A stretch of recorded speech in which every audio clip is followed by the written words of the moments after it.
കാട്ടാനകളുടെ ആക്രമണത്തെ തുടർന്ന് ദിവസങ്ങളായി ജോലിക്ക് പോകാൻ കഴിയാതെ മലയോരത്തെ തോട്ടം തൊഴിലാളികൾ ദുരിതത്തിൽ. നിരവധി തവണ പരാതി നൽകിയിട്ടും വനംവകുപ്പ് നടപടി സ്വീകരിക്കാത്തതിൽ പ്രതിഷേധിച്ച് തൊഴിലാളികൾ റോഡ് ഉപരോധിച്ചു. ഇടുക്കി ശാന്തൻപാറ പേത്തൊട്ടിയിൽ ദിവസങ്ങളായി നാട്ടുകാരെ പരിഭ്രാന്തിയിലാക്കുന്ന കാട്ടാനക്കൂട്ടത്തിന്റെ വിളയാട്ടം തുടരുകയാണ്. കാർഷിക മേഖലയായ ഇവിടുത്തെ ഏലത്തോട്ടങ്ങളിലും സമീപ കൃഷിയിടങ്ങളിലുമാണ് ദിവസങ്ങളായി 6ഓളം കാട്ടാനകൾ വിഹരിക്കുന്നത്.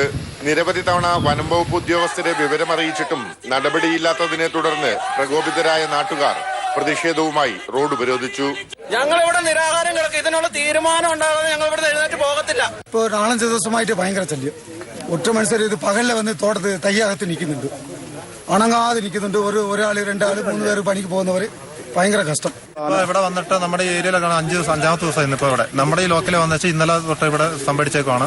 ആൾക്കാർ ഒത്തിരി പേർ ഓടി പരിക്കോട്ട് ആശുപത്രി പോയേക്കുന്നവരുണ്ട്. വീട്ടിൽ കടന്നുറങ്ങാൻ പറ്റാത്ത അവസ്ഥയല്ല. ഒരു ഭയങ്കര ബുദ്ധിമുട്ടുള്ള സാഹചര്യം. റോഡ് സൈഡിൽ വരെ നിരവധി ആൾക്കാർക്ക് പരിക്കേട്ടുണ്ട്.